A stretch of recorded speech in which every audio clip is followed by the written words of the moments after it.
వ్యక్తిగత కారణాలతో నాగచైతన్య, సమంత విడాకులు తీసుకుని విడిపోయారు. 2018లో ప్రేమ వివాహం చేసుకున్న ఈ స్టార్ కపుల్ 2021లో విడాకుల ప్రకటన చేశారు. పరస్పర అవగాహనతో విడిపోతున్నట్లు స్పష్టత ఇచ్చారు. ప్రస్తుతం ఎవరి దారిన వాళ్లు బ్రతుకుతున్నారు. గతేడాది సమంత నటించిన శాకుంతలం, ఖుషీ చిత్రాలు విడుదలయ్యాయి. అలాగే సిటాడెల్ అనే యాక్షన్ వెబ్ సిరీస్ షూటింగ్ పూర్తి చేసింది. హాలీవుడ్ సిరీస్ ఇండియన్ వెర్షన్గా తెరకెక్కిన ఈ ప్రాజెక్టుకి హనీ బన్నీ అని టైటిల్ మార్చారు. హాలీవుడ్ వెర్షన్లో ప్రియాంక చోప్రా నటించిన విషయం తెలిసిందే. కాగా సమంత మరోసారి అల్లు అర్జున్తో జతకట్టనున్నట్లు వార్తలొస్తున్నాయి. పుష్ప 2 అనంతరం దర్శకుడు అట్లీతో అల్లు అర్జున్ సినిమా చేస్తున్నారట. ఈ ప్రాజెక్టులో హీరోయిన్గా సమంత ఎంపికైందని అంటున్నారు. మరోవైపు సమంత సోషల్ మీడియాలో ఫ్యాన్స్ కి అందుబాటులో ఉంటుంది. హెల్త్ పాడ్కాస్ట్ విడుదల చేస్తుంది.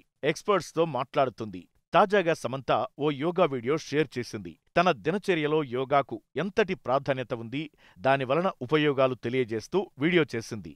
సదరు వీడియో చూసిన అభిమానులు సమంతను అభినందిస్తున్నారు. ఆమె లైఫ్ స్టైల్పై పాజిటివ్ కామెంట్స్ చేస్తున్నారు.